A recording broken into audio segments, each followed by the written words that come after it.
Hi ಪುಟಾಣಿಗಳ, ನಾವಿವತ್ತು ಒಂದು ಪುಟ್ಟ ಕಥೆನ ನೋಡ್ಕೊಂಡು ಬರೋಣ. ಸಾರಿ ಕೇಳ್ಕೊಂಡು ಬರೋಣ. ಇದೇನಪ್ಪ ಅಂತಂದರೆ ಸಿಂಹ ಮತ್ತು ಇಲಿ ಕತೆ. ಯಾವ ಕತೆ?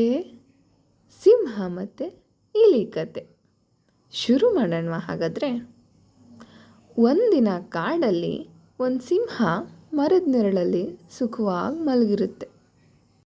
ಅಷ್ಟರಲ್ಲಿ ಒಂದು ಚಿಕ್ಕ ಇಲಿ ಅಲ್ಲಿಗೆ ಆಟ ಆಡ್ತಾ ಓಡಾಡ್ತಾ ಬರುತ್ತೆ. ಅದು ಆಟ ಆಡ್ತಾ ಆಡ್ತಾ ತಪ್ಪಾಗಿ ಸಿಂಹದ ಮೇಲೇ ಹತ್ಕೊಬಿಡುತ್ತೆ. ತಕ್ಷಣ ಸಿಂಹಕ್ಕೆ ಎಚ್ಚರ ಆಗೋಗ್ಬಿಡುತ್ತೆ. ಸಿಂಹ ಅದನ್ನು ತನ್ನ ಕೈಯಲ್ಲಿ ಹಿಡ್ಕೊಂಡೇ ಬಿಡುತ್ತೆ. ಏಯ್, ನನ್ನ ನಿದ್ರೆಗೆ ಭಂಗ ತಂದ್ಯಾ ನೀನು? ಎದ್ದೆಡಿಸ್ಬಿಟ್ಯಾ ನನ್ನ ನೀನು? ತಿಂತೀನಿ ಇವಾಗ ನಾನು ನಿನ್ನ ಅಂತ ಜೋರಾಗಿ ಘರ್ಜನೆ ಮಾಡೋಕ್ಕೆ ಶುರು ಮಾಡುತ್ತೆ. ಇಲಿಗೆ ತುಂಬ ಭಯ ಆಗೋಗ್ಬಿಡುತ್ತೆ.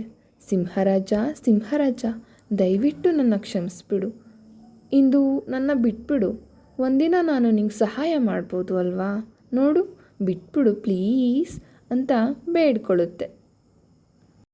ಇಲಿ ಮಾತು ಕೇಳಿ ಸಿಂಹ ನಗೋಕ್ಕೆ ಸ್ಟಾರ್ಟ್ ಮಾಡುತ್ತೆ. ನಿನ್ನಷ್ಟು ಚಿಕ್ಕ ಇಲಿ ನನಗೆ ಹೇಗೆ ಸಹಾಯ ಮಾಡ್ಬೋದು? ಹೇಗೆ ಸಹಾಯ ಮಾಡ್ತೀಯಾ ನೀನು ಅಂತ ನಗೋಕ್ಕೆ ಸ್ಟಾರ್ಟ್ ಮಾಡುತ್ತೆ. ಆದರೂ ಹೋಗಲಿ ಬಿಡು, ಚಿಕ್ಕ ಇಲಿ ಅಲ್ವಾ ಅಂತ ಬಿಟ್ಬಿಡುತ್ತೆ.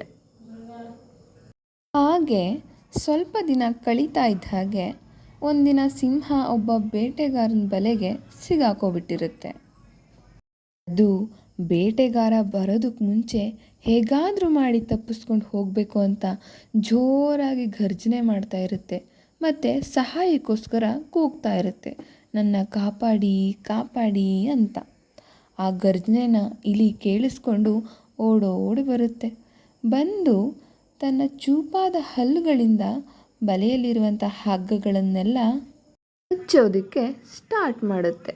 ಸ್ವಲ್ಪ ಸಮಯ ಕಳೀತಿದ್ದ ಹಾಗೇ ಬಲೆ ಹರಿತಾ ಹೋಗುತ್ತೆ.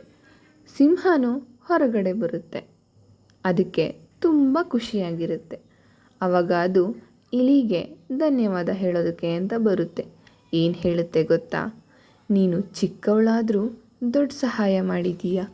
ಯಾರನ್ನು ಅವ್ರ ಗಾತ್ರದಿಂದ ಅಳಿಬಾರ್ದು. ಥ್ಯಾಂಕ್ ಯು ಇಲಿ ಮರಿ ಅಂತ ಹೇಳಿ ಅದು ಹೊರಟೋಗುತ್ತೆ. ಇದರಿಂದ ನಾವೇನು ಕಲಿತೀವಪ್ಪ ಅಂತಂದರೆ, ಸಣ್ಣವ್ರ ಸಹಾಯನ ಎಂದಿಗೂ ತಿರಸ್ಕರಿಸಬಾರ್ದು. ಒಳ್ಳೆತನಕ್ಕೆ ಯಾವಾಗಲೂ ಒಳ್ಳೆಯ ಫಲನೇ ಸಿಗುತ್ತೆ. ಕೇಳಿದ್ರಲ್ವಾ ಕಥೆನ? ಹೇಗಿತ್ತು?